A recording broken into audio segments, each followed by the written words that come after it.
Assalamualaikum warahmatullahi wabarakatuh. Salam dan bahagia. Perkenalkan, nama saya Novita Sari, NIM 2018008353. Saya akan mempresentasikan hasil dari penelitian saya yang berjudul Analisis Rasio Likuiditas, Solvabilitas, dan Profitabilitas terhadap harga saham dengan earning per share sebagai variabel moderasi. Studi pada perusahaan subsektor food and beverage yang terdaftar di Bursa Efek Indonesia periode 2016 sampai 2020. Di kesempatan kali ini saya akan mengucapkan terima kasih kepada Bapak Ibu dosen pembimbing, yaitu Bapak Rizal Rinova SEMSC dan Ibu Christine Primasari SEMM, serta Bapak Ibu dosen penguji. Masuk ke latar belakang. Penelitian ini berfokus pada rasio likuiditas, solvabilitas, dan profitabilitas terhadap harga saham. Dalam membeli saham, investor perlu melakukan pertimbangan. Salah satu pertimbangannya yaitu harga saham. Harga saham merupakan aspek penting bagi perusahaan karena harga saham mencerminkan prestasi suatu perusahaan. Industri makanan dan minuman merupakan salah satu faktor yang paling diminati oleh para investor. Industri makanan dan minuman merupakan saham-saham yang paling tahan terhadap kritis dibandingkan dengan sektor lain. Sebab dalam kondisi kritis maupun tidak, produk dari industri makanan dan minuman setiap tahun disebut cukup menjanjikan dengan rata-rata di atas pertumbuhan sektor. Maka dari itu, saya tertarik untuk melakukan penelitian ini, ditambah dengan terdapat ketidakkonsistenan dari hasil penelitian terdahulu. Berikut adalah rumusan masalah pada penelitian ini. Selanjutnya yaitu penelitian terdahulu dan hipotesis. Dari hasil-hasil penelitian terdahulu, maka didapatkan hipotesis pada penelitian ini, yaitu untuk hipotesis pertama, rasio likuiditas berpengaruh positif terhadap harga saham. Hipotesis kedua, debt to equity ratio atau DER berpengaruh negatif terhadap harga saham. Untuk hipotesis ketiga, rasio profitabilitas berpengaruh positif terhadap harga saham. Hipotesis keempat, rasio likuiditas, solvabilitas, dan profitabilitas secara simultan berpengaruh positif terhadap harga saham. Dan yang terakhir, hipotesis kelima yaitu earning per share atau EPS dalam memoderasi hubungan antara rasio likuiditas, solvabilitas, dan profitabilitas berpengaruh negatif terhadap harga saham. Berikut adalah kerangka konseptual. Metode penelitian. Sampel pada penelitian ini yaitu menggunakan perusahaan subsektor food and beverage yang terdaftar di BEI periode 2016 sampai 2020 sebanyak 80 sampel, yaitu 16 perusahaan selama 5 tahun.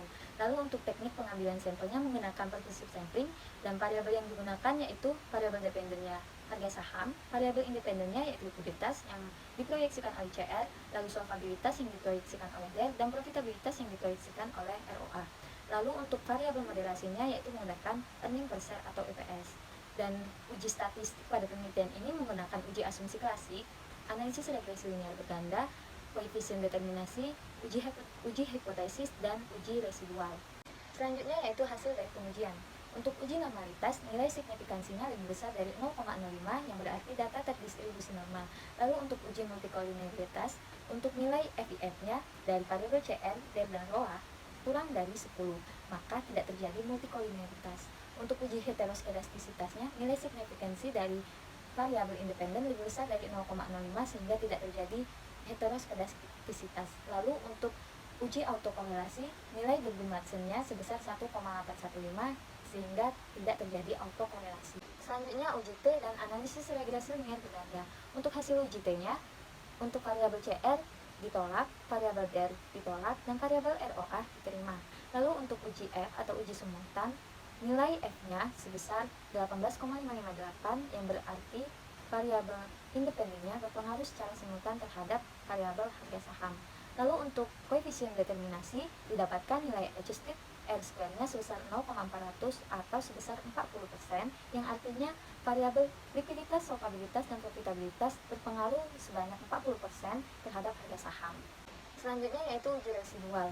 Dari hasil uji residual didapatkan nilai koefisien dari harga saham sebesar 1,191 yang bernilai positif, yang berarti EPS tidak signifikan dalam memoderasi hubungan antara likuiditas, solvabilitas, dan profitabilitas terhadap harga saham. Yang terakhir yaitu kesimpulan. Untuk hipotesis pertama ditolak karena nilai signifikansi dari variabel likuiditas lebih besar dari 0,05.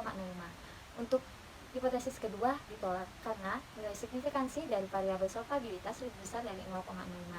Untuk hipotesis ketiga diterima karena nilai signifikansi dari variabel profitabilitas lebih kecil dari 0,05.